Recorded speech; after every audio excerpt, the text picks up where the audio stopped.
के news India पिछले 36 घंटों से एक ही खबर पे बना हुआ और एक बार फिर ये विकास दुबे के गांव का रुख कर लेते हैं। देख सकते हैं किस तरह से पुलिस के द्वारा कड़ी कार्रवाई की जा रही है। एक बड़ी कार्रवाई, बुलडोजर चलाया जा रहा है, इसकी कारों को ध्वस्त किया जा रहा है और मकान को भी अब धराशायी कर दिया है। एक पुलिस की तरफ से बड़ी कार्रवाई की गई है। तो लगातार के न्यूज इंडिया इसी खबर पर एक्सक्लूसिव तस्वीरों के माध्यम से ये आपको दिखा रहे हैं।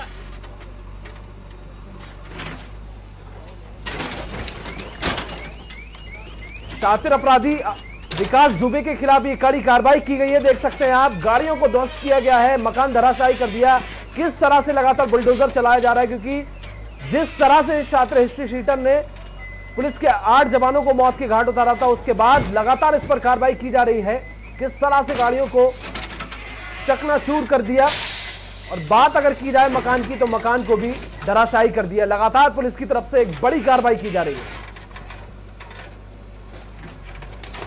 तस्वीरों में साफ साफ देख सकते हैं कि न्यूज इंडिया लगातार आपको एक्सक्लूसिव ये तस्वीरें दिखा रहा है, जिसमें अब कहा जा सकता है कि शातिर अपराधी विकास दुबे की मुश्किलें बढ़ती ही जा रही हैं। पहले घर को क्षतिग्रस्त किया गया और अब उसके बाद उसकी तमाम गाड़ियों को उसके सामान से चकनाचूर किया जा रहा है बुलडोजर के द्वारा। देख सकते हैं आप किस तरह से लगातार पुलिस की तरफ से एक कड़ी कार्रवाई की जा रही है। लगातार इस घटना से पूरे उत्तर प्रदेश में रोष है और यूपी के सीएम योगी आदित्यनाथ की बात की जाए तो उन्होंने भी पुलिस को सख्त आदेश दिया है कि अब इसे छोड़ा नहीं जाएगा, इसे इसके कर्मों की सजा दी जाएगी। जिस तरह से इसने 8 पुलिस के जवानों को मौत के घाट उतारा है, तो अब इसे बख्शा नहीं जाएगा और लगातार पुलिस के द्वारा एक बड़ी कार्रवाई की जा रही है। पहले मकान को धराशायी किया गया, उसके बाद गाड़ियों को, इसके सामान को चकनाचूर कर दिया। देख सकते हैं आप किस तरह से ट्रैक्टर वगैरह गाड़ियों को धराशायी कर दिया एकदम।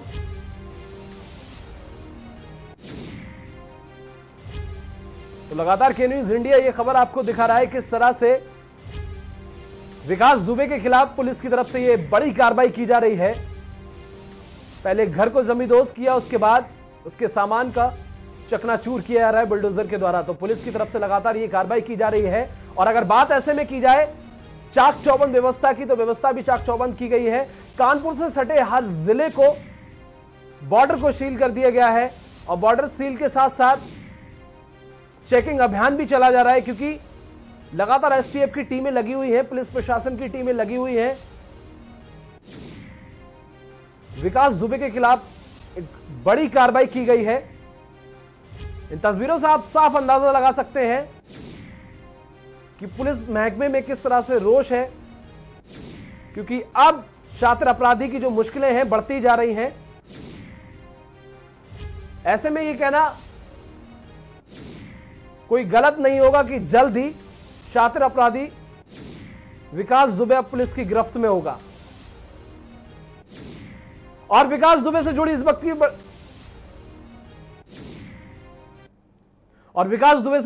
की एक और बड़ी खबर आपको बता दें। विकास दुबे से जुड़ी एक बड़ी खबर आपको बता रहे हैं। हिस्ट्री शीटर विकास दुबे से जुड़ी इस वक्त की बड़ी खबर। वीआईपी कार में घूमकर भौकाल गांठता था विकास दुबे, बड़ी खबर आपको बता रहे हैं।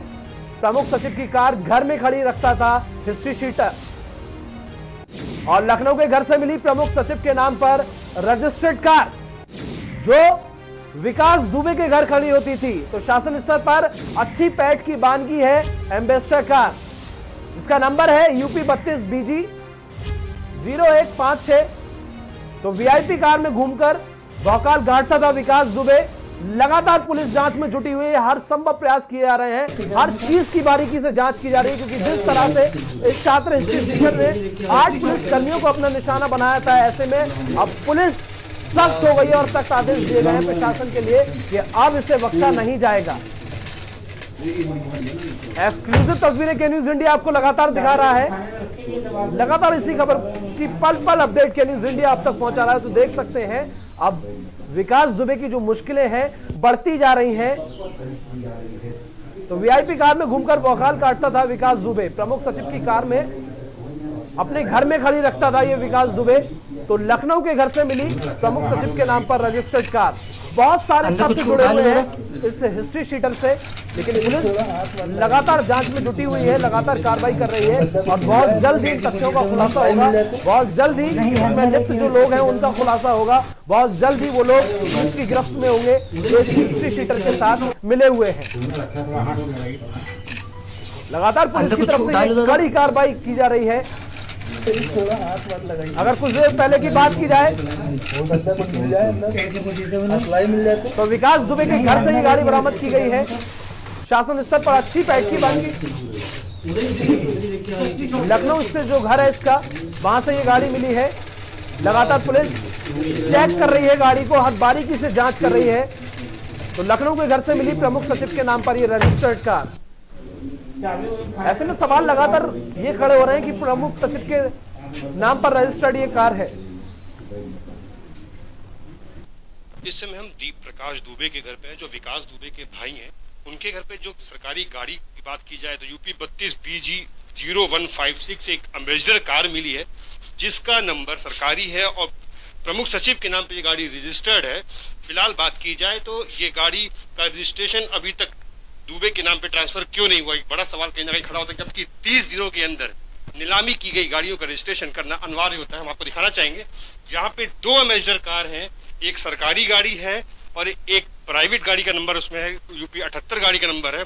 सरकारी गाड़ी नंबर है। क्या विकास दुबे ने इस सरकारी गाड़ी का इसी नंबर के आधार मिलते जुलते सरकारी गाड़ी का इस्तेमाल तो नहीं किया, जिसके आधार पे वो उत्तर प्रदेश छोड़ने में शायद कामयाब रहा हो, शायद वो भागने में सफल रहा हो सकता है पुलिस की गिरफ्त से इसीलिए बाहर हो, क्योंकि वो सरकारी गाड़ी का इस्तेमाल करके वो बॉर्डर को क्रॉस कर चुका हो। फिलहाल देखने का विषय है कि अब कितनी से जल्द विकास दुबे को पुलिस पकड़ती है या फिर एनकाउंटर करती है। भरत सेठी, के न्यूज इंडिया, लखनऊ। तो लगातार विकास दुबे की जांच में पुलिस जुटी हुई है, हर बारीकी से जांच की जा रही है। अभी कुछ देर पहले की बात की जाए तो उसके घर को धराशायी कर दिया गया, उसकी गाड़ियों को चकनाचूर कर दिया गया, बुलडोजर चलाई गई है। अब कहना यह कोई गलत नहीं होगा कि बहुत जल्द विकास दुबे जो है पुलिस की गिरफ्त में होगा। फिलहाल खबरों में आगे बढ़ते हैं। विकास दुबे वही अपराधी है जिसने 2001 में राजनाथ सिंह की सरकार में मंत्री का दर्जा पाए संतोष शुक्ला की थाने में घुसकर हत्या कर दी थी। विकास के खिलाफ 60 से ज्यादा केस दर्ज है और अपराधी कितना शातिर है और उसकी पहुंच कहां तक है, इसका अंदाजा आपको मुकदमों की फहरिस्त से लग जाएगा। आखिर कौन है विकास दुबे और क्या है उसका आपराधिक रिकॉर्ड, इस रिपोर्ट में देखिए। इससे हम लखनऊ आरटीओ में हमारे साथ बात करने के लिए एआरटीओ संजय जी हैं। संजय जी से बात करना चाहेंगे, अगर गाड़ियों की नीलामी होती है तो उसका रजिस्ट्रेशन कितने दिन में करना अनिवार्य होता है, क्या प्रकरण है पूरा? सर, के न्यूज़ में आपका स्वागत है। सर, ये पूरा प्रकरण क्या है और कितने दिन में गाड़ियों की नीलामी का नाम रजिस्ट्रेशन करना अनिवार्य होता है? Thank you. जब भी कभी किसी विभाग द्वारा कोई गाड़ी नीलामी की जाती है तो उस विभाग द्वारा जो है नीलामी लेटर दिया जाता है और गेट पास दिया जाता है। नीलामी लेटर और गेट पास के बाद जो भी नीलामी में गाड़ी क्रय कर किया होता व्यक्ति वो फॉर्म 32 पे हमारे ऑफिस में अप्लाई करता है। फॉर्म 32 पे अप्लाई करता है तो हम टैक्स और फीस लेकर के गाड़ियों का रजिस्ट्रेशन करते हैं। वस्तुतः जो है नीलामी के 1 महीने के अंदर अगर उसके द्वारा अप्लाई किया जाता है तो उस पर कोई फीस, कोई पेनाल्टी नहीं लगती है। अगर 1 महीने के बाद अगर वो हमारे ऑफिस में अप्लाई करता है तो टैक्स और फीस पर 5% की पेनाल्टी लगती है। सर, अगर आपसे जो गाड़ी खरीदी जाती है, क्या उसका ब्यौरा आपके पास दिया जाता है कि ये गाड़ी उन्होंने खरीदी है, इस तरीके का कोई डिटेल आपके पास आती है? नहीं, जब कोई विभाग नीलामी करता है तो उस नीलामी की प्रक्रिया में हमारे यहाँ का भी एक व्यक्ति नामित होता है, लेकिन फाइनली मेरे पास वो सीट तभी आती है जब कोई व्यक्ति गाड़ी के रजिस्ट्रेशन के लिए हमारे कार्यालय में आता है। ये थे हमारे साथ संजय जी जिन्होंने बताया कि 1 महीने के अंदर गाड़ी का रजिस्ट्रेशन करना अनिवार्य होता है। लेकिन देखने वाली बात ये है, जो दुबे जी के भाई के यहाँ, दीप प्रकाश दुबे के यहाँ जो गाड़ी मिली है उसका रजिस्ट्रेशन अभी प्रमुख सचिव के नाम पे, और आखिर क्यों उसका नाम ट्रांसफर नहीं करवाया गया अभी तक? भरत सेठी, के न्यूज इंडिया, लखनऊ।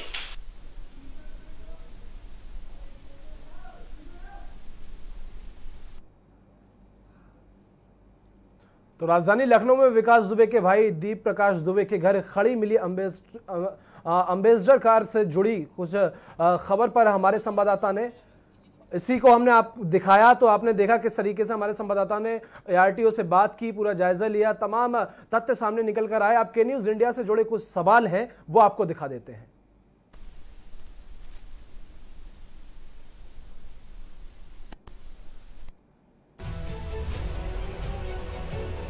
आखिर किसकी लापरवाही से 8 पुलिसकर्मियों की जान गई? सवाल नंबर 1। सवाल नंबर 2, गांव में पुलिस के आने की खबर विकास दुबे को किसने दी? सवाल नंबर 3, विकास दुबे के पास इतने भारी हथियार कहां से पहुंचे? सवाल नंबर 3, दबिश से पहले सुरक्षा के पूरे बंदोबस्त क्यों नहीं किए गए? सवाल नंबर 5, क्या पुलिस टीम से किसी ने घर में दबिश की सूचना दी? तो लगातार के न्यूज के भी यही सवाल हैं और इन्हीं सवालों का के न्यूज भी जवाब मांगता है। आखिर कैसे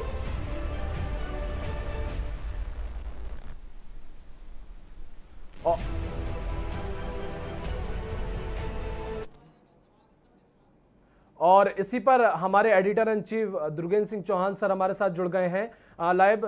सर, ऐसे में कहना ये कोई गलत नहीं होगा कि एम्बेसडर कार किसी और की है और खड़ी जो है आरोपी के घर में होती है, तो क्या लगता है सर, तथ्य तो कहीं ना कहीं से जुड़े हो सकते हैं, तार इसके जुड़े हो सकते हैं? देखिए, कुल मिलाकर जावेद, इस पूरे घटनाक्रम पर हम लगातार इस बात को कह रहे हैं कि जो विकास दुबे है बेहद शातिर अपराधी है और इतना बड़ा कांड करने के बाद कई तरीके की उसके बारे में सूचनाएं आ रही। कल से एक सूचना सोशल मीडिया पर चल रही थी, एक किसी व्यक्ति की लाश के साथ, लाश की फोटो के साथ में एक सूचना चल रही थी कि विकास दुबे औरैया में मुठभेड़ में मारा गया। बाद में इस तरह की चीज़ें आई कि नहीं, ये पुलिस को गुमराह करने के लिए, डाइवर्ट करने के लिए, लोगों का ध्यान हटाने के लिए ऐसा किया जा रहा है। अभी एक खबर आई कि वो जो उत्तर प्रदेश की सीमाएं क्रॉस कर चुका है, राजस्थान की तरफ जा सकता है। मेरे पास अभी इस तरह की एक और खबर किसी सूत्र से आई कि वो नेपाल की तरफ जा सकता है। ये तमाम बातें हैं, तमाम चीजें हैं जावेद कि, लेकिन सबसे बड़ी बात ये है कि विकास दुबे के कितने करीब पुलिस पहुंची, ये बड़ा सवाल है। और इस पूरे घटनाक्रम में जो पुलिस के अंदर नेक्सस है, अभी ये तो अपराधी का जो नेटवर्क है, जो नेक्सस है, वो तोड़ने के लिए पुलिस लगातार काम कर रही है। उत्तर प्रदेश की एसटीएफ काम कर रही है और तमाम टीमें काम कर रही हैं। मुख्यमंत्री सीधे मॉनिटरिंग कर रहे हैं इस पूरे मसले की। लेकिन अगर इस बात को देखा जाए कि जो पुलिस के अंदर जो अपराध पनप रहा है, जैसे कि चौबेपुर एसओ विनय तिवारी की बात आई कि उनको लेकर लगातार तरह तरह की चर्चाएं आ रही थी कि वो विकास दुबे की काफ़ी सरपरस्ती में थे और उनको सस्पेंड करने की भी खबरें आई अभी कि उन्हें सस्पेंड कर दिया गया है, उनके खिलाफ जांच भी चल रही है, एसटीएफ ने उनसे पूछताछ भी की है। तो अगर ये मामला कहीं विनय तिवारी इस पूरे मसले पर इन्वॉल्व होते हैं तो ये बहुत बड़ा मामला निकलेगा। फिर ये सीधे सीधे कहीं ना कहीं अपराधी और पुलिस के बीच का नेक्सस में ही पुलिस मारी गई है, इस तरीके की चीज़ें सामने निकल कर आएंगी। जहाँ तक कुछ खबरें आ रही हैं निकलकर कि जो सीओ देवेंद्र मिश्र, जो बिल्हौर के सीओ हैं, जो शहीद हुए हैं, उनको और चौबेपुर एसओ को लेकर तरह तरह की खबरें आ रही हैं कि चौबेपुर एसओ लगातार उनकी जो आदेश हैं उनकी अवहेलना कर रहे थे। सीओ इस बात को कह रहे थे कि विकास दुबे पर कार्रवाई कीजिए, लेकिन लगातार जो विनय तिवारी हैं, वहाँ के थाना अध्यक्ष जो अभी सस्पेंड किए गए हैं, वो लगातार टालमटोल कर रहे थे। तो ये सारी चीजें बड़ी जांच में बड़ा अहम बिंदु लेकर आ रही हैं। लेकिन सर, अगर यहाँ कार की बात की जाए तो कार बरामद हुई है, वो भी ऐसी कार बरामद हुई है इसके घर में खड़ी होती थी अपराधी के, लेकिन कोई भी कार इसके नाम पर रजिस्टर्ड नहीं है। लगातार बड़ा सवाल ये बना हुआ है। बिल्कुल जावेद, बिल्कुल सुबह से हम इस मसले पर काम कर रहे थे और हमारे जो सहयोगी लखनऊ के हैं भरत सेठी, उन्होंने लगभग चीज़ें साफ कर दी हैं। हमें जो सुबह हमने जब कारें खड़ी होने की जो तस्वीर सबसे पहले जब हमने देखी थी तो तभी हमारे दिमाग में आया था कि वीआईपी कारें जो हैं ये विकास दुबे के भाई के घर, दीप प्रकाश दुबे के घर कैसे खड़ी हुई हैं। ठीक है, इसी पर हमने तमाम पड़ताल की, हमारे सहयोगियों ने पड़ताल की। आधिकारिक रूप से भी जो परिवहन विभाग है उससे बात की। जो लखनऊ के एआरटीओ प्रशासन है संजय तिवारी, वो काफ़ी जानकार व्यक्ति हैं। कानपुर में भी लंबे समय तक वो तैनात रहे हैं संजय तिवारी, तो वो पूरे घटनाक्रम से एक तरीके से अवेयर भी हैं। उन्होंने जो बातें बताई कि जो नीलामी की प्रक्रिया, उन्होंने बताया कि नीलामी में उनका एक आदमी रहता है कि ये गाड़ियाँ नीलाम हुई कि नहीं नीलाम हुई, उसका कोई बहुत ब्यौरा नहीं दे सके, लेकिन उन्होंने कहा कि 1 महीने के अंदर रजिस्टर्ड करवानी होती हैं। जो रिपोर्टर ने हमारे बताया, जो सहयोगी हमारे बता रहे हैं कि वो गाड़ियाँ अभी रजिस्टर्ड नहीं हुई हैं, अभी प्रमुख सचिव के नाम ही हैं।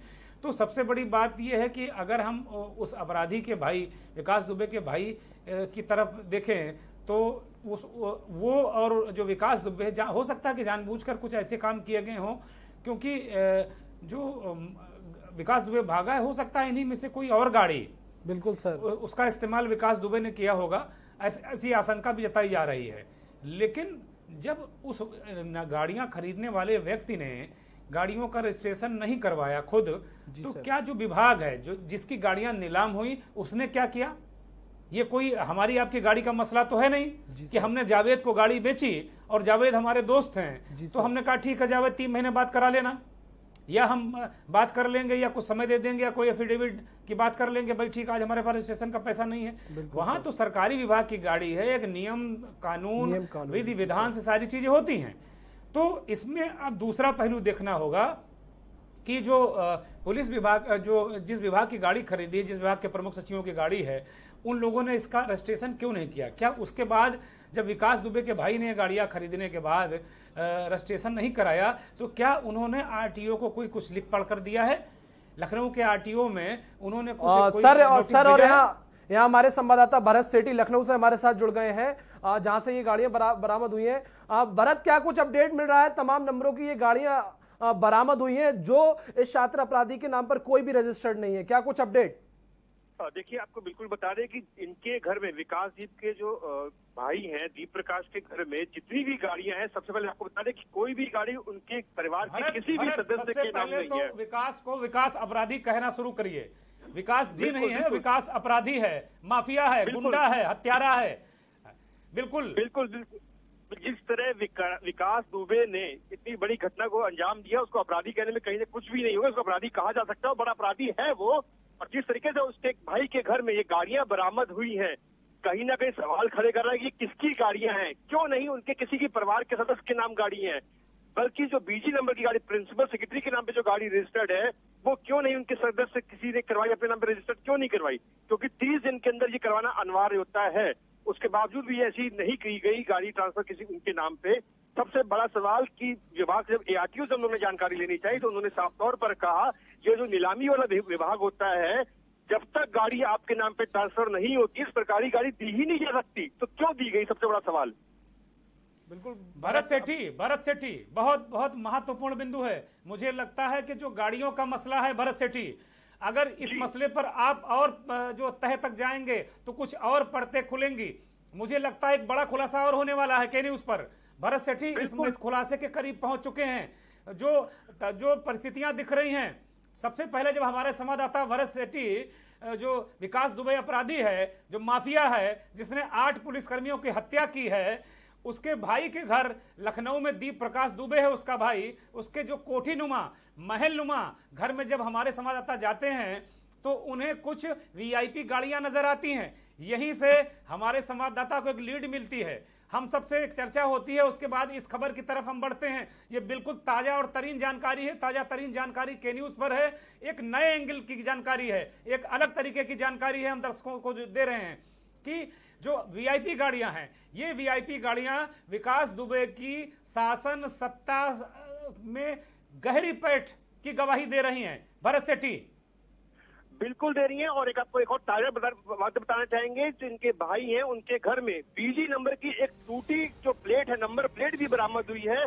और एक मोबाइल भी बरामद हुआ है। एक ही गाड़ी की 2 नंबर प्लेटें एक कार में और उनके बगीचे में, कहीं ना कहीं वो भी एक बड़ा सवाल खड़ा कर रहा है कि 2 नंबर की प्लेट की गाड़ी क्यों उसको इस्तेमाल किया गया। और घर के बाहर जो नंबर के सहयोगियों से कहूंगा कि वो गाड़ियां वो विजुअल दिखाएं दर्शकों को, वो विजुअल दिखाएं दर्शकों को जो जिनका जिक्र भरत सेठी कर रहे हैं। जी, सबसे बड़ा एक और सवाल है, चाहे वो विकास दुबे का घर हो, चाहे वो उनके भाई का घर हो, उनके दोनों घरों के नंबर, नाम जो बाहर नाम लिखा होता है, उनमें से नाम को गायब कर दिया गया, सिर्फ उनके मकान का एड्रेस दिया गया है।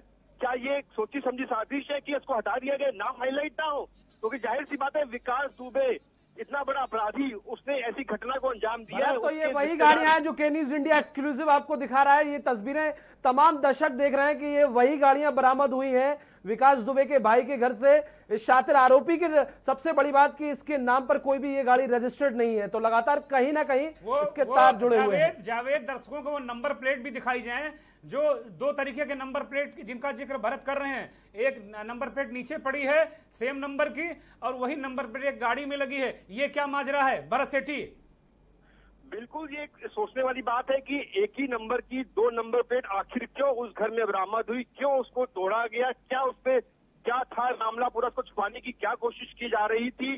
2 गाड़ियां अम्बेसडर बरामद हुई हैं, एक प्रिंसिपल सेक्रेटरी के नाम पे है, दूसरी जो गाड़ी बात की जाए वो कृष्ण गोपाल दीक्षित के नाम पे है, और एक बुलेट जो उनके घर से बरामद हुई है, जो उनके घर में फिलहाल खड़ी है, वो है आशुतोष त्रिपाठी की। दुबे परिवार के किसी भी सदस्य के नाम पे गाड़ी नहीं है। जो उनके घर में गाड़ी खड़ी है वीआईपी गाड़ियां हैं, बुलेट है, अम्बेसडर है, ऊंचे शौक नंबर आप देख सकते हैं यूपी 32 BG 0156, ये नंबर साफ तौर पर देख सकते हैं। एक यूपी 32 बरामद होती है तो एक यूपी 35 बरामद एम्बेसडर गाड़ी है, वीआईपी गाड़ी है ये। तो इससे क्या क्या मतलब, इस चीज से क्या तथ्य निकलकर सामने आता है? लगातार सवाल तो खड़े हो रहे हैं ना। बिल्कुल बिल्कुल, आपका सवाल सही है कि क्या तथ्य निकल रहा है। हो सकता है इन्हीं किसी गाड़ियों के, इन्हीं किसी वीआईपी गाड़ियों का इस्तेमाल करके विकास दुबे जो अपराधी है वो घर से बाहर निकला हो, उत्तर प्रदेश का बॉर्डर पास किया हो। जो जितनी भी गाड़ियां बरामद हुई बीजी नंबर की हैं। एक गाड़ी सरकारी गाड़ियां भी जो बात की जाए प्रिंसिपल सेक्रेटरी के नाम पे अभी भी अपडेट है, 16 साल पुरानी गाड़ी है, अभी तक उसको क्यों नहीं ट्रांसफर किया गया। एआरटीओ कह रहा है कि 30 दिन के अंदर गाड़ी का ट्रांसफर करना अनिवार्य होता है, उसके बावजूद भी नहीं किया गया, इनका फाइन किया जाएगा। नीलामी विभाग कहता है कि भरत सेठी, एक आम दर्शक के रूप में अगर मैं देखूं तो मेरे जहन में एक सवाल आता है भरत सेठी कि ये कौन से प्रिंसिपल सेक्रेटरी हैं, किस विभाग के प्रिंसिपल सेक्रेटरी हैं। अगर आज अभी तक आपने ये पड़ताल नहीं की है तो मैं कहूंगा आपको कि पड़ताल करिए कि किस विभाग के प्रिंसिपल सेक्रेटरी की गाड़ी है, और उस विभाग तक आपको जाना होगा इस सारे घटनाक्रम को पर्दाफाश करने के लिए, क्योंकि के न्यूज के दर्शक अब ये जानना चाहते हैं कि ये वीआईपी कनेक्शन जो विकास दुबे अपराधी है, माफिया है, हत्यारा है, उसका जो वीआईपी कनेक्शन क्या है, इन गाड़ियों के जरिए पड़ताल करने की कोशिश कीजिए भरत सेठी। बिल्कुल, जांच हम कर रहे हैं, अपनी तरफ से पूरे प्रयास कर रहे हैं कि किसके नाम पे रजिस्टर्ड है ये गाड़ी है, और कब नीलामी हुई है और कब इन्होंने परचेज करी है, इसकी पूरी जानकारी हम लोग प्राप्त करने की कोशिश कर रहे हैं कि कब इसके नाम पे गाड़ी ट्रांसफर की गई, इसको दी गई है और अभी तक क्यों नहीं ट्रांसफर की गई है। तब हम लोग सारे बिंदुओं पर हम जांच कर रहे हैं कि जरूर इस तक पहुंचेंगे। के न्यूज सबसे पहले जरूर यहाँ पहुंचने की प्रयास करेगा कि सबसे पहले दर्शकों को दिखाए कि गाड़ी किसकी थी और क्यों नहीं ट्रांसफर हुई। क्योंकि इस पूरे घटनाक्रम पर जावेद इस पूरे घटनाक्रम पर एक नया खुलासा है के न्यूज पर। गाड़ियों का जो जंजाल है, गाड़ियों का जो माया जाल है जावेद। जी सर, ये सर अपने आप में एक लगातार बड़ा सवाल ये बना हुआ है। पिछले 24 घंटे से के न्यूज इंडिया लगातार तस्वीरें, हर तथ्य से जुड़ी एक एक पल की अपडेट पहुंचा रहा है दर्शक तक, तमाम दर्शक देख रहे हैं। और इससे सर साफ अंदाजा ये लगाया जा सकता है कि इस आरोपी के साथ, इस शातिर हिस्ट्री शीटर के साथ कोई हल्का फुल्का हाथ नहीं है, किसी बड़े आदमी का ही हाथ है इसके ऊपर। बिल्कुल, वो बड़े आदमी, वो कई बड़े आदमी हैं। जहां तक मुझे जानकारी मिल रही है कि ये एक वीआईपी गाड़ियों का जो कनेक्शन है, विकास दुबे और वीवीआईपी गाड़ियों का जो कनेक्शन है, ये उसे सत्ता के गलियारे तक, वो उसे शासन के गलियारे तक ले जाएगा। और जहां तक मुझे जो खबरें हैं कि कुल मिलाकर इस पूरे मसले को लेकर यूपी के मुख्यमंत्री बेहद गंभीर हैं, लगातार वो एक चीज की मॉनिटरिंग कर रहे हैं। हो सकता है कि इस मसले की भी जांच अभी शुरू हो जाए थोड़ी देर में। ये न्यूज लगातार इस मसले को दिखा रहा है, तो मुख्यमंत्री अवश्य इस तरह की घटनाक्रम का संज्ञान लेंगे कि विकास दुबे का भाई जो वीआईपी गाड़ियों का कारोबार कैसे कर रहा है, वीआईपी गाड़ियों को की खरीद फरोख्त के पीछे माजरा क्या है। ये गाड़ियां, जैसा कि हमारे सहयोगी बता रहे हैं भरत सेठी, कि इन गाड़ियों की नीलामी होती है, 1 माह के अंदर गाड़ियों को ट्रांसफर हो जाना चाहिए जो व्यक्ति खरीदार है, लेकिन अभी तक खरीदार के नाम गाड़ियां ट्रांसफर नहीं है। एक गाड़ी प्रमुख सचिव के नाम है, एक किसी अलहदा व्यक्ति के नाम है, दूसरे व्यक्ति के नाम है। तो ये माजरा पूरा ये कहीं ना कहीं दूसरी तरफ इशारा करता है। इन चीजों पर हम लगातार बने हुए जाएंगे भरत सेठी। जी बिल्कुल, आपका कहना बिल्कुल सही है कि अभी तक क्यों नहीं ट्रांसफर की गई है, बहुत बड़ा सवाल खड़ा कर रहा है। के न्यूज ने सबसे पहले सवाल को उठाया है और के न्यूज के दर्शक इस सवाल को देख रहे हैं कि अभी तक क्यों नहीं ट्रांसफर किया गया है और कैसे सरकारी गाड़ी को घर के अंदर खड़ा रखा है। कहीं ना कहीं सवाल खड़ा जरूर कर रहा है और इस पर हम लगातार प्रयास कर रहे हैं कि इसकी जानकारी हम लोग अंदर से ले और इसको उजागर करें। भरत, जैसा कि ARTO संजय तिवारी कह रहे थे कि किसी भी नीलामी में उनके विभाग का भी एक व्यक्ति जाता है, तो क्या संजय तिवारी ये बता पाए कि इन गाड़ियों की नीलामी या जो आपने उनको नंबर मुहैया कराए होंगे, तो आजकल तो सब कुछ डिजिटल है, ऐप पर गाड़ी का नंबर डालिए, उसका पूरा सिजरा निकल कर आ जाता है। संजय तिवारी क्या ये बता पाए कि इन गाड़ियों के मामले में उनके यहाँ का कौन अधिकारी, कौन बाबू, कौन क्लर्क, कौन आरआई गया था जिन्होंने इन गाड़ियों की नीलामी में, क्योंकि बाकायदे जहां तक मुझे नीलामी की प्रक्रिया ज्ञात है कि नीलामी की प्रक्रिया में सबके दस्तखत होते हैं। वो पुलिस के विभाग का भी आदमी होता है, वो परिवहन विभाग का भी आदमी होता है, वो उस विभाग का भी आदमी होता है। कीमत को लेकर, कंडीशंस को लेकर, असेसमेंट को लेकर बाकायदे एक कमेटी बनती, वो सब नीलामी होने के बाद वो दस्तखत करते हैं सारे लोग। जी बिल्कुल, मैं आपसे बताना चाहूंगा कि जब हमने संजय तिवारी से बात करी जो एआरटीओ लखनऊ है, उनको हमने इस प्रकरण के बारे में पूरा बताया, उनको नंबर देना चाहा तो उन्होंने साफ मना कर दिया कि हम कोई भी खुलासा नहीं करेंगे, कोई भी बात इस नंबर के आधार पर आपके कैमरे में नहीं बोलेंगे। जब हमने उनका एक प्रकरण जानना चाहता, वो कैमरे में बोलने के लिए तैयार हुए, बाकायदा उन्होंने हमको जानकारी दी, लेकिन गाड़ियों के नंबर के आधार पर वो जानकारी देने से बचते रहे। बिल्कुल ठीक है, कहीं ना कहीं गर्दन दबी हुई है, चाहे वो आरटीओ का जो आरटीओ महकमा हो या अन्य जो प्रमुख सचिव की बात आप कर रहे हैं। ये कोई साधारण मामला नहीं है, ये बेहद गंभीर मामला है जावेद। बिल्कुल सर, इसकी एक पूरी चेन बनी हुई है और लगातार के न्यूज इंडिया ने पल पल की अपडेट दर्शकों तक पहुंचाई है। इसमें दर्शक भी अंदाजा लगा सकते हैं और हर कोई सोचने को मजबूर है इस आरोपी के जिस तरह से इसने वारदात को अंजाम दिया है, बीच में जेसीबी लगा दी, तमाम चीजें। लेकिन यहाँ एक वक्त छोटे से ब्रेक का हो गया है, एक छोटे से ब्रेक के लिए रुकेंगे, बहुत जल्द हाजिर होंगे। आप देख रहे हैं के न्यूज, खबरों का सारथी।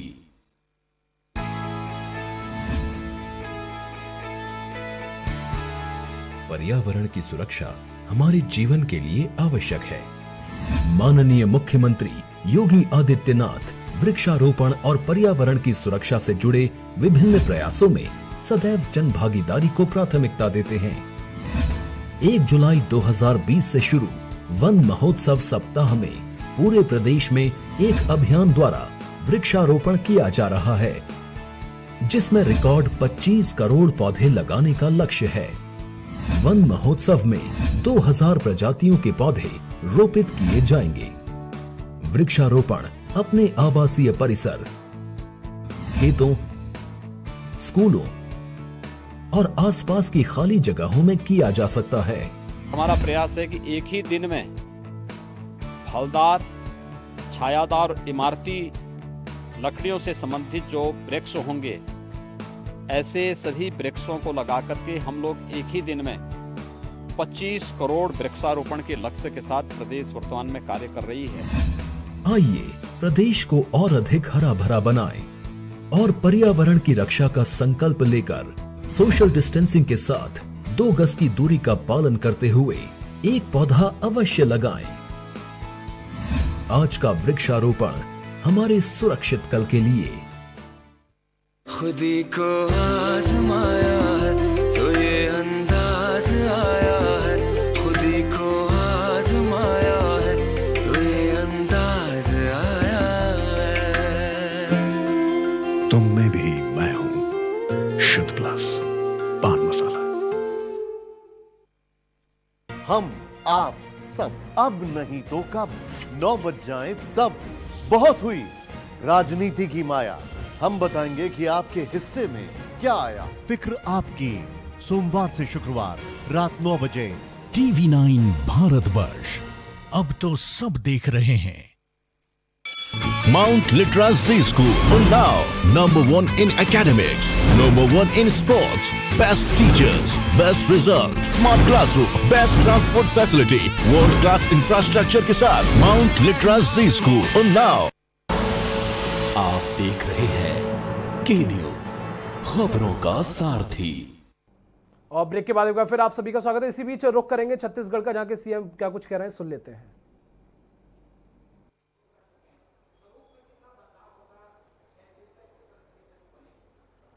संसदीय सचिव के लिए हमारे वरिष्ठ नेता PIL लगाए थे, लेकिन हाई कोर्ट ने उन्हें निरस्त किया है और कुछ उन्होंने माननीय न्यायालय ने जो निर्देश दिए हैं उसके अनुरूप ही संसदीय सचिव बनेंगे।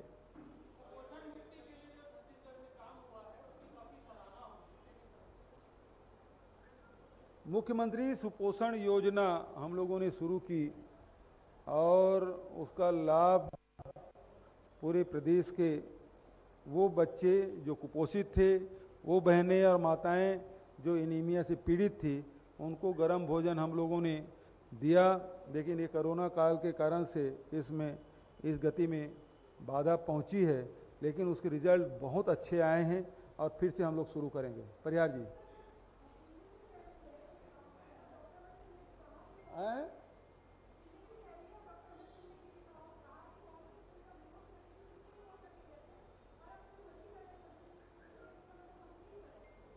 रमन सिंह जी पहले तय कर ले कि उसको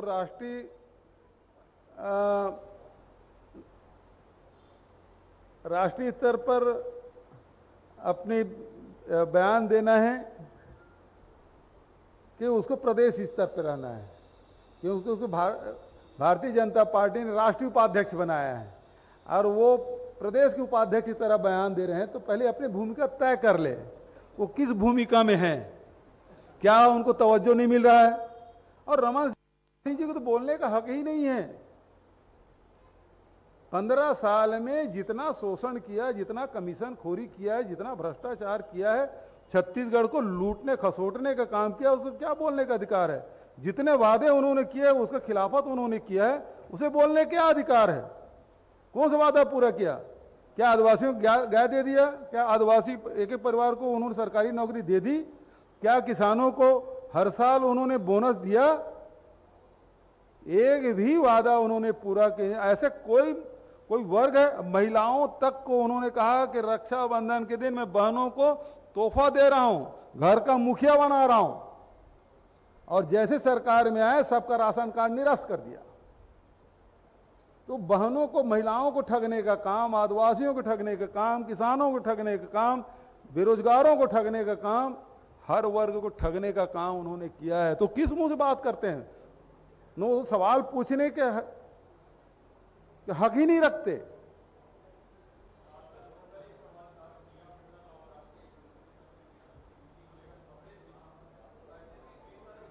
हाँ जी,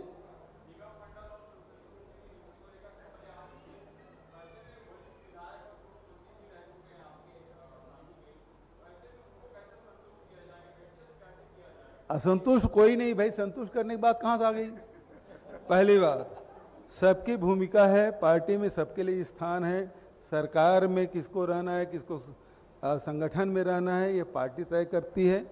और ये कोई संकट नहीं है, कोई समस्या नहीं है, न कोई विवाद है। सब लोग मिलजुल के सब तय कर रहे हैं। आपस में पुनिया जी आए थे, उस समय भी चर्चा हुई। परसों हम लोग फिर मेरे निवास में सब साथी लोगों के साथ बैठे थे, विस्तार से चर्चा हुई। फैसला हाईकमान को करना है, उसके पास हमारे जो विचार हैं वो पहुंच चुके हैं। अब हाईकमान जब कर दे।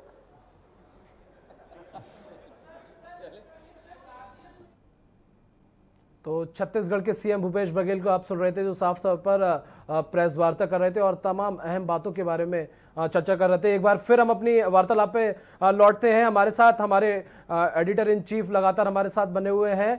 सर, तो जिस तरह से ये आरोपी के भाई के घर से ये जो वीआईपी गाड़ियां बरामद हुई हैं, और भी बहुत सारे तथ्य निकल कर आ रहे हैं और लगातार पुलिस की तरफ से भी बड़ी कार्रवाई की जा रही है। घर को धराशायी कर दिया, इसकी गाड़ियों को चकनाचूर कर दिया। तो लगातार कह सकते हैं कि अब पुलिस प्रशासन के महकमे के हाथ इसके गरिमान तक पहुंच चुके हैं, और इसका भी खुलासा के न्यूज इंडिया ही सबसे पहले करेगा। जी जावेद, जो लगातार चीजें हम लोग दिखा रहे हैं, बता रहे हैं दर्शकों को, कुछ और भी खबरें आ रही हैं, कुछ इस तरह की भी खबरें आ रही हैं कि विकास दुबे को लेकर एक फोटो वायरल हो रही है। उत्तर प्रदेश सरकार के एक मंत्री के साथ में एक फोटो वायरल हो रही है विकास दुबे को लेकर। जी सर, वो भी इस समय कहीं ना कहीं एक चर्चा का विषय बनी हुई है। कहा जा रहा है कि वो उन मंत्री से विकास दुबे के संबंध काफी अच्छे रहे हैं, और आज जो इन दिनों भी मंत्री के और विकास दुबे के बीच संबंध ठीक थे। तो कुल मिलाकर स्थिति ये देखी जा रही, हम प्रयास कर रहे हैं कि वो मंत्री अपनी बात कहें इस मसले पर, जो कुछ उन्हें कहना है हम दर्शकों को दिखाएंगे। लेकिन हम पहले उन मंत्री से भी बात कर लें कि जो फोटो वायरल हो रही है, क्या वो फोटो वास्तव में मंत्री के साथ की है या उससे कोई छेड़छाड़ की गई है? क्योंकि के न्यूज बहुत जिम्मेदार चैनल है और बिना पूरी जिम्मेदारी के साथ में हम अपने कर्तव्य का निर्वाह करते हैं, ना कि हम कोई जल्दबाजी या कोई इस तरह की चीजें नहीं करते हैं। हम मंत्री से प्रयास कर रहे हैं कि बातचीत हो जाए, तब इसके बाद हम अपने दर्शकों को ये पूरा माजरा बताएंगे कि विकास दुबे का पॉलिटिकल कनेक्शन कहां कहां है। ठीक है, मैंने अभी जब ये चर्चा, ये बातचीत या विकास दुबे के जो घर ढहाने की बात है, वो तमाम जो चीजों को लेकर हम दर्शकों को अपडेट कर रहे हैं, उसके बीच हम लगातार इस बात को कहते रहे हैं कि विकास दुबे असली राजपूत है, जिसका राज है उसी का पूत है। चाहे बहुजन समाज पार्टी की सरकार रही हो, उसमें वो बहुत लाडला रहा है। अखिलेश यादव की सरकार में भी उसके कनेक्शन ठीक रहे हैं, कई विधायकों के जरिए, मंत्री के जरिए, और मौजूदा सरकार में भी, जैसा कि तस्वीरें सामने निकल कर आ रही हैं। और कई ऐसे नेता हैं जो विकास दुबे जिनके संपर्क में बहुजन समाज पार्टी के जमाने से रहा है। भारतीय जनता पार्टी में भी कई ऐसे नेता हैं। एक नया एंगल है जावेद ये कि भारतीय जनता पार्टी में भी कई ऐसे नेता हैं जो बहुजन समाज पार्टी से भारतीय जनता पार्टी में आए हैं, इस वक्त बड़े पदों पर हैं, कोई मंत्री हैं, विधायक हैं, सांसद भी हैं एक दो। बिल्कुल सर, वहीं से इसके तार जुड़े हुए हैं, बिल्कुल कहा जा सकता है इस बात के लिए, क्योंकि 2001 में जिस तरह से इसने दर्जा प्राप्त मंत्री को एक थाने में घुसकर वारदात को अंजाम दिया, उन्हें अपना निशाना बनाया, तो इसके तार तो स्टार्टिंग से ही जुड़े हुए हैं सर। नहीं, बिल्कुल बिल्कुल बिल्कुल, इसमें कहीं कोई संदेह नहीं, इसमें कहीं कोई शक नहीं है कि ये बहुत ही जो राजनीति के छतरी के नीचे जो पोषित हुआ, ये खतरनाक अपराधी है, इसमें कहीं कोई संदेह नहीं है। ये माफिया है, अपराधी है, मर्डरर है। उसने साबित कर दिया 8 पुलिसकर्मियों की हत्या करके। कुल मिलाकर विकास दुबे, जैसे जैसे मैं कह रहा हूं कि समय बीतता जा रहा है, विकास दुबे के बारे में खबरें भी तरह तरह की आ रही हैं, लेकिन जैसे जैसे समय बीतता जाएगा, मुझे लगता है ये अपराधी इतना चालाक है कि अपने सुरक्षित ठिकाने की तरफ बढ़ता जाएगा। जी सर, अब पूरे घटनाक्रम पर जो पुलिस की जांच को कई डायमेंशन पर ले जाना होगा। एक टीम जो है विकास दुबे को रीच कर रही है, विकास दुबे के आसपास पहुंचने की कोशिश कर रही है, वो अपना काम जारी रखे। लेकिन जो कई पहलू आ रहे हैं, विभिन्न पहलू, जब तक जो पुलिस है या जो जांच एजेंसियां हैं, जी सर, वो विकास दुबे के राजनीतिक शरणदाताओं और इसके अलावा जो शासन सत्ता में बैठे लोग हैं, उन तक अगर पुलिस की जांच या जो ये पूरे घटनाक्रम की जो सुई है, अगर उनकी तरफ मुड़ेगी, तो मुझे लगता है चीजें और जल्दी साफ होंगी और इस तरीके से माफियाओं से निपटने के लिए पुलिस को एक नई दिशा भी मिलेगी। बिल्कुल सर, इसका आपराधिक तो जो है बैकग्राउंड है ही है, लेकिन ऐसे में बात की जाए पॉलिटिकल भी काफी सपोर्ट है। काफी के न्यूज इंडिया ने पोस्टर भी दिखाए, जिससे इसकी पत्नी ने जो चुनाव लड़ा था, तो बहुत सारी पार्टियां हैं। विपक्ष का तो काम ही है सर कि सरकार में अगर कोई भी सत्ता में है उस पर वार करना, विपक्ष तो करता ही है, लेकिन सपोर्ट इसका पार्टियों का सपोर्ट इस पर है सर, ये कहीं भी झूठ नहीं हो सकती ये बात। बिल्कुल इस बात का जो संदेह है बिल्कुल क्लियर है कि इसका सपोर्ट है। निश्चित तौर पर जैसे जो अभी थोड़ी देर पहले ये विकास दुबे के जो पिता हैं, जब घर ढहाने के दौरान उनसे बातचीत की हमारे संवाददाता ने, उनको घर से बाहर करके जो पुलिस ने उनके गांव, विकास के गांव का जो घर है गिराया, जी सर, तो विकास दुबे के पिता ये कह रहे थे कि उनका बेटा कोई सरकारी काम करता है, जी, कोई पुल बनवाता है और सड़कें बनवाता है, सरकार का काम करता है। तो ये सारी चीज़ें क्लियर हैं, घर परिवार के लोग भी जानते हैं कि वो ठेकेदारी करता है, वो है। लेकिन घर परिवार के लोग, जाहिर सी बात है, कोई अपने घर परिवार के व्यक्ति को, बहुत सारे लोग ऐसे होते हैं, या तो बचने के लिए वो जो उनके परिवार का व्यक्ति अपराधी या माफिया या गुंडा होता है, तो बचने के लिए उसको ये कहते हैं कि भाई उसको पुलिस मार दे, गिरा दे, लेकिन अंदर सब ये मिले हुए होते हैं, सब इनका कनेक्शन होता है। विकास के भाई दीप प्रकाश दुबे का जो लखनऊ का मकान है, वो उसमें अभी जो हमारे सहयोगी ने बताया कि उसकी नेम प्लेट हटा दी गई है। एक नहीं, उसके कई मकान है लखनऊ में। जो मकान देखा गया है वो बहुत बहुत बड़ा मकान है। इसी तरीके से तमाम जो संपत्तियां हैं, अवैध संपत्तियां मिली हैं। मुझे लगता है उत्तर प्रदेश की सरकार निकट भविष्य में विकास की सारी संपत्तियां, जैसे सीए और एनआरसी में लोगों की कुर्क कर रही है, मुझे लगता है विकास की भी संपत्तियां कुर्क करेगी। और जैसा कि विकरू का गांव, जो ग्राम समाज, विकरू गांव का जो उसका मकान था, वो अवैध ग्राम समाज की जमीन पर बना हुआ था, अवैध कब्जा करके उसको गिराया गया है। तो इस तरह की कार्रवाई मुझे लगता है और भी कहीं देखने को मिल सकती है जावेद। बिल्कुल सर, जो गाड़ियां अधिकारियों के लिए, नेताओं के लिए होती हैं, वो गाड़ियां इसके घर से बरामद की गई हैं, वो भी किसी और के नाम पर रजिस्टर्ड है, और भाई के घर से बरामद हुई है, नेम प्लेट किसी और की है, तमाम नंबरों की गाड़ियां हैं। नहीं, ठीक बात है, बिल्कुल ठीक बात है। इस तो अभी लगातार इस मामले में अभी पड़ताल बाकी है। हमारे सहयोगी लगातार इस पर पड़ताल कर रहे हैं, चीज़ों को देख रहे हैं। कहीं कोई इसमें जरा संदेश तक सुबह नहीं, हम तो इस खबर पर शुरू से लगे हैं, सुबह से जी सर। न्यूज़ इस खबर पर लगा हुआ है, चीज़ों को देख रहा है कि कैसे चीज़ें आगे बढ़ी। हमने एक नया एंगल दिया है इस पूरी जांच को, इस पूरी जो घटनाक्रम है विकास दुबे के पर जो जांच हो रही है, उसकी संपत्तियों की जांच हो रही है, उसके शरणदाताओं की जांच हो रही है, उसे पनाह देने वालों तक पुलिस जाने की कोशिश कर रही है। यहाँ तक कि मुख्यमंत्री ने स्पष्ट तौर पर कह दिया, जहां तक मेरे पास पक्की सूचना है इस बात की, मैं पूरे खम के साथ में कह सकता हूं कि मुख्यमंत्री योगी आदित्यनाथ ने स्पष्ट कह दिया है कि विकास दुबे चाहिए हर हाल में। बिल्कुल सर, और बिल्कुल। ऐसे अपराधी को नेस्तनाबूद कर दिया जाए, बिल्कुल इसमें कहीं कोई संदेह नहीं है। मुख्यमंत्री का लाइन ऑफ एक्शन क्लियर है। यही नहीं, उन्होंने पूरे उत्तर प्रदेश के पुलिस अधिकारियों, प्रशासन के अधिकारियों, डीजीपी, अपर मुख्य सचिव गृह, सबको स्पष्ट कर दिया है कि अब पूरे प्रदेश में एक नया ड्राइव चलाया जाए। अभी जो ड्राइव चल रहा था, एनकाउंटर का, हाफ एनकाउंटर का एक ड्राइव चल रहा था, इस ड्राइव को एक नया अभियान देने की बात मुख्यमंत्री ने कही है। उन्होंने इस बात को कहा है कि अब पूरे प्रदेश में इस तरीके के जो अपराधी पड़े हुए हैं, जिनका पुराना क्राइम रिकॉर्ड है, उन पर निगरानी रखी जाए, उन्हें उठाकर जेलों में डाला जाए या जहां उनके लिए उचित जगह उनको वहां पहुंचा दिया जाए। तो इसमें कहीं कोई शक नहीं है, पुलिस लगातार चुनौती से जूझ रही है। कोरोना काल में हमारे पुलिसकर्मी लगातार संघर्ष कर रहे हैं, बीमार हुए हैं, कई जानें भी लोगों की गई हैं, लेकिन इसके बाद भी बहादुरी के साथ काम कर रहे हैं।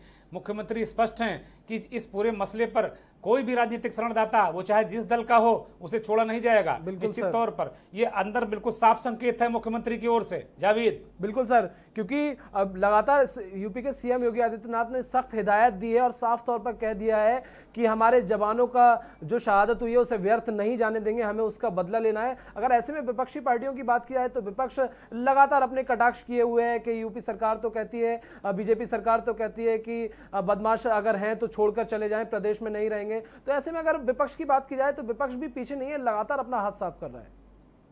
ठीक बात है, ठीक बात है। हम इसको दूसरी तरीके से देख सकते हैं जावेद जी सर, कि विपक्ष का जो मसला है जी सर, वो कहीं ना कहीं जो अगर विपक्ष बात करता है सरकार को राह दिखाने की, तो ऐसी बातों का स्वागत किया जाना चाहिए। बिल्कुल सर, बिल्कुल। लेकिन अगर विपक्ष केवल निंदा करने के लिए कोई बात कहता है तो मुझे लगता है ये बात ठीक नहीं है, क्योंकि ये बेहद फिर गंभीर मसला हो जाता है।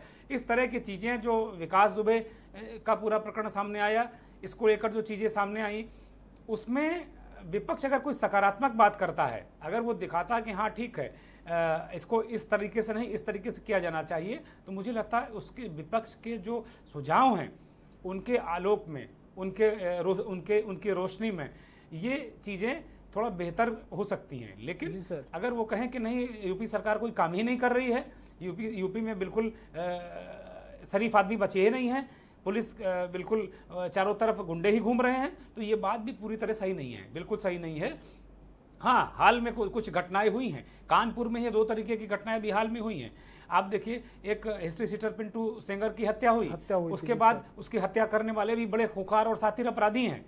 तो उसके बाद फिर ये विकास दुबे ने पुलिसकर्मियों को मौत के घाट उतार दिया। दोनों, पिंटू सेंगर हो या विकास दुबे, इस तरीके के दोनों की उपज राजनीति में, इनको कुर्ता पाजामा बहुजन समाज पार्टी ने पहनाया। पिंटू सेंगर भी विधानसभा का चुनाव लड़ा, विकास दुबे भी नगर पंचायत का चुनाव लड़ा बहुजन समाज पार्टी के समर्थन से।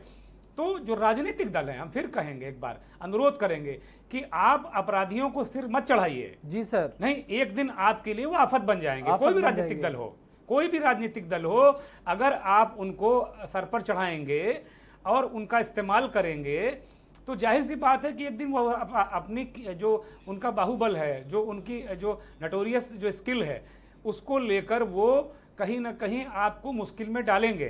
राजनेता इस बात को समझते नहीं है और यही दिक्कत है कि वो चंद थोड़े से लालच में, चाहे वोट का लालच हो, चाहे नोट का लालच हो, थोड़े से लालच में वो इस तरीके के खूंखार दुर्दांत अपराधियों को भी सफेद कुर्ता पजामा पहनाकर पार्टी का झंडा थमा देते हैं। यही समस्या है कि इस तरीके के लोग लगातार राजनीति के लिए, समाज के लिए और हमारी समूची सुरक्षा व्यवस्था के लिए खतरा बन जाते हैं। जिस तरीके से विकास दुबे ने ये पूरा एक पुलिस का संहार कर दिया, ये इससे आप देखिए, इस घटनाक्रम में अगर जल्द कार्रवाई नहीं होती है तो मुझे लगता है कि पुलिस जितनी तत्परता से अभी दबिशें कर रही थी उत्तर प्रदेश भर के तमाम नगरों में, जितनी तत्परता से अपराधियों को पकड़ने की कोशिशें कर रही थी, तमाम हाफ इनकाउंटर हो रहे थे, मुझे लगता है कहीं ना कहीं अब पुलिसकर्मियों के मन में कुछ सवाल जरूर उठेंगे। बिल्कुल बिल्कुल सर, क्योंकि अपने आप में आप कहीं ना कहीं सर अगर उन लोगों की बात की जाए, नाम नहीं ले रहे हैं किसी का, लेकिन जिसका हाथ इस आरोपी के ऊपर है, जिसका हाथ इसके आरोपी के ऊपर रखा हुआ है, जिस तरह से इसने वारदात को अंजाम दिया है, एक नहीं दो नहीं बल्कि 8 पुलिसकर्मियों को मौत के घाट उतारा है। फिलहाल सर यहाँ एक वक्त हो गया छोटे से ब्रेक का, ब्रेक के बाद भी जल्द चर्चा में हाजिर होते हैं। आप देख रहे हैं के न्यूज, खबरों का सारथी।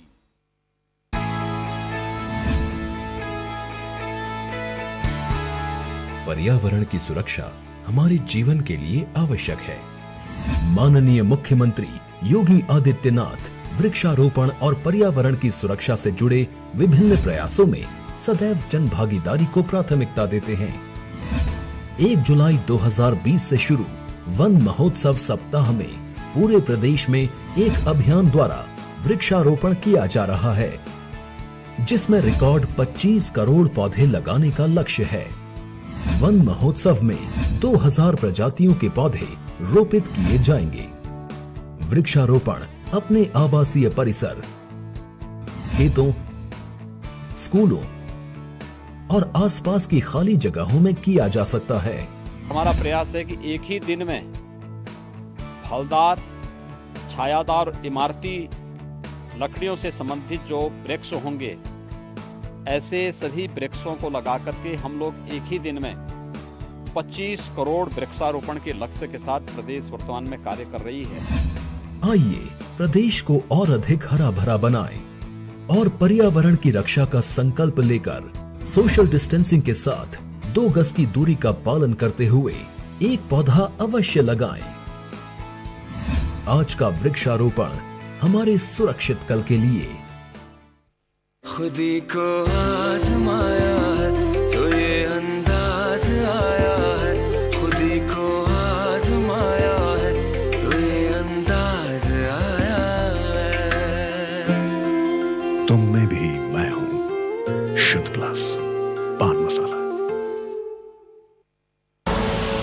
आप देख रहे हैं के न्यूज, खबरों का सारथी। और ब्रेक के बाद एक बार फिर आप सभी का स्वागत है। सीधा रुख करते हैं लखनऊ को, जहां पर प्रमुख सचिव स्वास्थ्य अमित मोहन कोरोना वायरस को लेकर प्रेस कॉन्फ्रेंस कर रहे हैं। बचाव के तरीके अपनाने हैं और अपने शरीर को स्वस्थ और प्रतिरोधक क्षमता को हमको अपना मजबूत करना है। सर्वेलेंस का काम लगातार चल रहा है।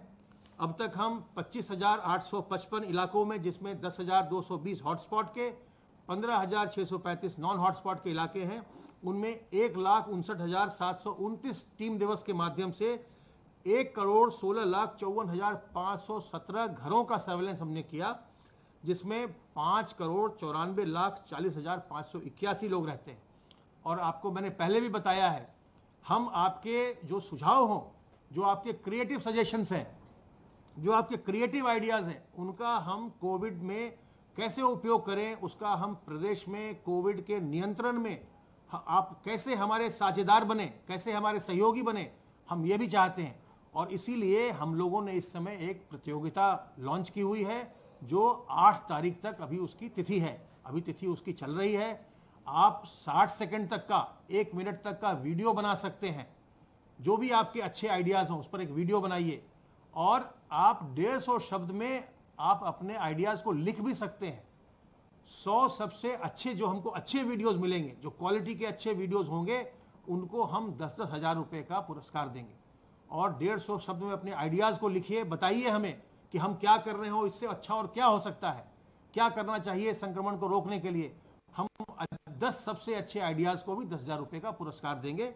आप इसके लिए फ़ोन नंबर नोट कर लें, आप इस पर व्हाट्सएप कर सकते हैं अपने आइडियाज़ को या अपने जो आप वीडियो बनाएंगे उसको। फ़ोन नंबर है 800-519-2995, 800-519-2995, 800-519-2995। और एक ईमेल एड्रेस भी है, लेकिन ईमेल एड्रेस इससे बताने से आपको नहीं समझ में आएगा, क्योंकि वो 1 रोमन है, फिर MIN अक्षरों में, फिर 4 रोमन और फिर covid@gmail.com, वो आपको हमारे वेबसाइट पर मिल सकता है। आप स्वास्थ्य विभाग के वेबसाइट पर अगर जाएंगे, यूपी हेल्थ डिपार्टमेंट के, वहां पर ये ईमेल भी उपलब्ध है। आप ईमेल या व्हाट्सएप नंबर का इस्तेमाल कर सकते हैं। तो सावधानी बरत करके खुद को भी बचाइए, दूसरों को भी बचाइए। बुजुर्गों, गर्भवती महिलाओं, छोटे बच्चों और पहले से कमजोर लोगों पर विशेष ध्यान रखिए, उन्हें संक्रमण न होने पाए। हम और आप मिलकर के इस प्रदेश में संक्रमण को नियंत्रित कर सकते हैं। प्रदेश में सब लोगों को हम सुरक्षित रख सकते हैं। अब मैं अनुरोध करूंगा अपर मुख्य सचिव गृह से।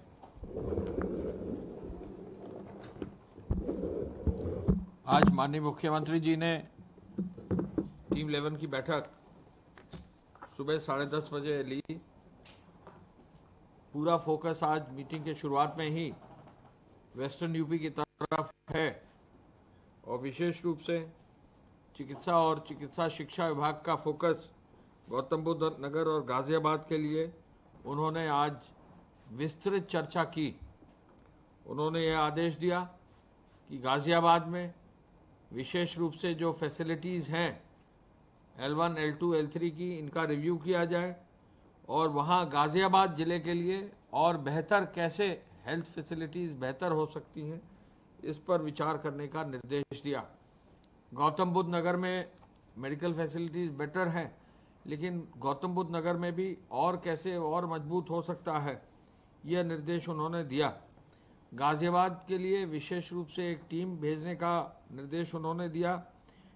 टीम कोविड अस्पतालों की व्यवस्था को देखकर संक्रमित रोगियों को कैसे और बेहतर उपचार मिल सकता है, ये निर्देश भी उन्होंने दिया है। माननीय मुख्यमंत्री जी ने बुलंदशहर को भी स्वास्थ्य विभाग की विशेष टीम जो है उसको उसमें शामिल करने का निर्देश दिया है।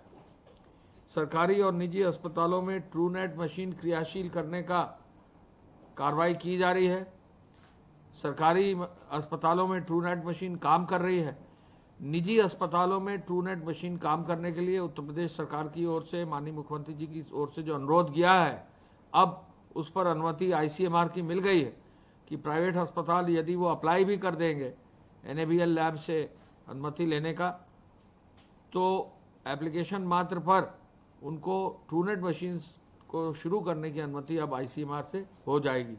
यानी बृहद संख्या में ट्रूनेट मशीनों को, यानी कोविड की टेस्टिंग प्राइवेट अस्पतालों में हो सके, ये कार्रवाई अब प्रारंभ हो जाएगी। इससे फ़ायदा ये होगा कि जो भी इमरजेंसी है, जो भी कहीं ऑपरेशंस होने हैं, तो आज मानक में यह है कि कोविड टेस्ट किया जाता है, तो कोविड टेस्ट कई बार करने में 1 से 2 दिन लग जाता है। ट्रूनेट मशीन से तुरंत कोविड टेस्ट हो जाएगा। इमरजेंसी के पेशेंट्स के लिए विशेष रूप से फ़ायदा होगा, क्योंकि बहुत जल्दी ये समझ में आ जाएगा प्लस है या नहीं है, आगे का उपचार तुरंत शुरू हो जाएगा। तो जो पहले मुख्यमंत्री जी ने कहा है कि होल्डिंग एरियाज़ में जब आता है पेशेंट 15 मिनट से ज़्यादा का समय न लगे, तो ऐसी ही व्यवस्था अब प्राइवेट अस्पतालों में सुनिश्चित करने का रास्ता इससे साफ हुआ है। कोविड अस्पतालों में और बेहतर व्यवस्था सुनिश्चित करने के लिए वहाँ की साफ सफाई पर विशेष रूप से ध्यान देने के लिए माननीय मुख्यमंत्री जी द्वारा निर्देश दिए गए हैं।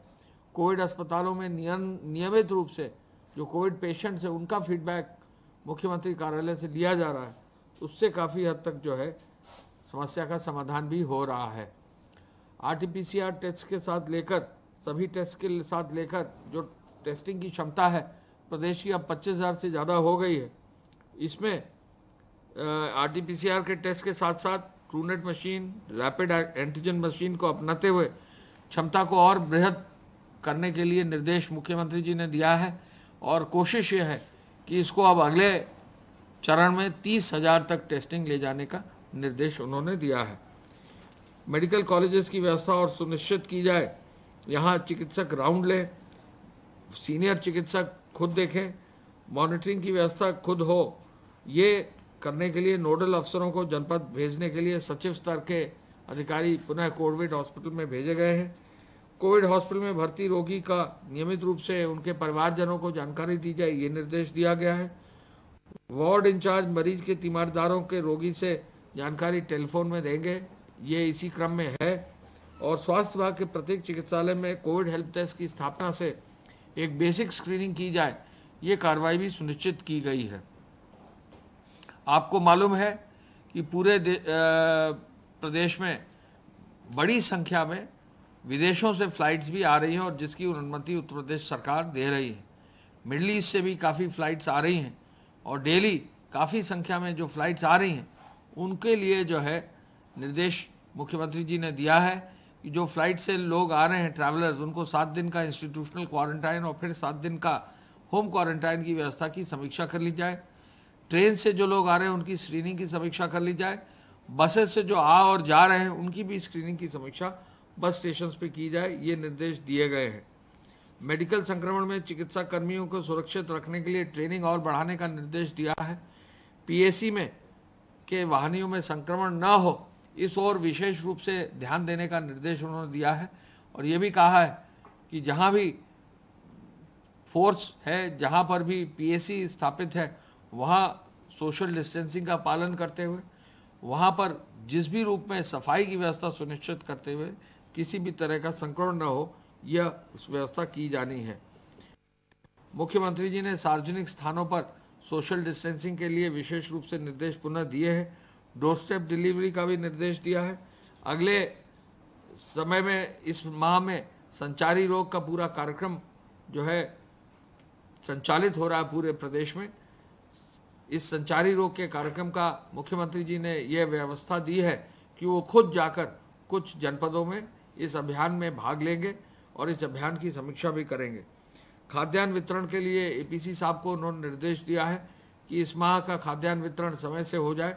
नॉर्मल खाद्यान्न वितरण शुरू भी हो गया है और 20 तारीख के बाद प्रधानमंत्री योजना के अंतर्गत खाद्यान्न वितरण अतिरिक्त रूप से भी किया जाएगा।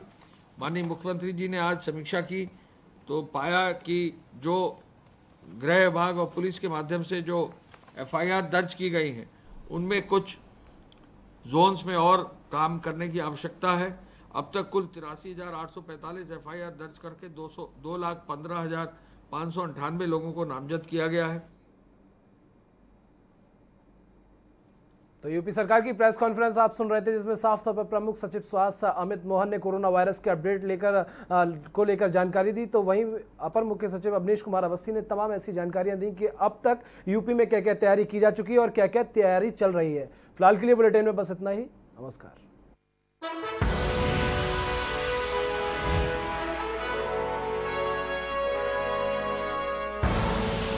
आप देख रहे हैं के न्यूज, खबरों का सारथी।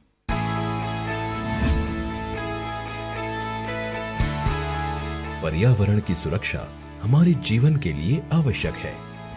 माननीय मुख्यमंत्री योगी आदित्यनाथ वृक्षारोपण और पर्यावरण की सुरक्षा से जुड़े विभिन्न प्रयासों में सदैव जन भागीदारी को प्राथमिकता देते हैं।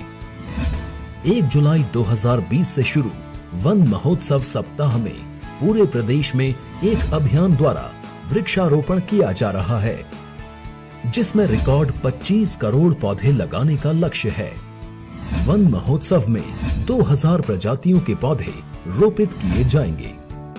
वृक्षारोपण अपने आवासीय परिसर, खेतों, स्कूलों और आसपास की खाली जगहों में किया जा सकता है। हमारा प्रयास है कि एक ही दिन में फलदार, छायादार, इमारती लकड़ियों से संबंधित जो वृक्ष होंगे, ऐसे सभी वृक्षों को लगा करके हम लोग एक ही दिन में 25 करोड़ वृक्षारोपण के लक्ष्य के साथ प्रदेश वर्तमान में कार्य कर रही है।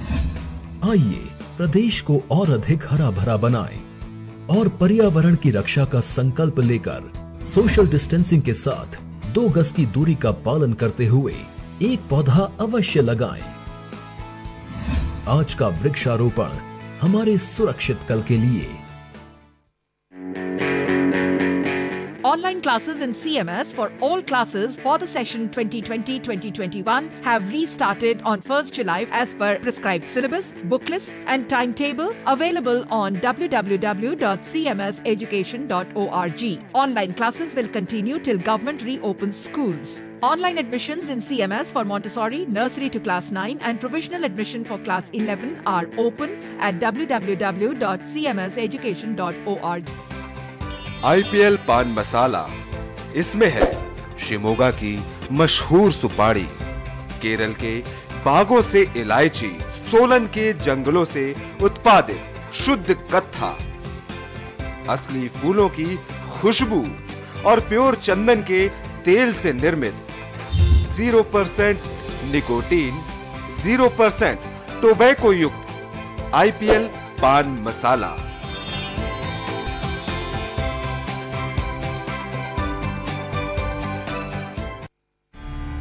देश के खिलाफ कोई भी आवाज अब नहीं है बर्दाश्त। राष्ट्र से बड़ा कौन अब नहीं रहे।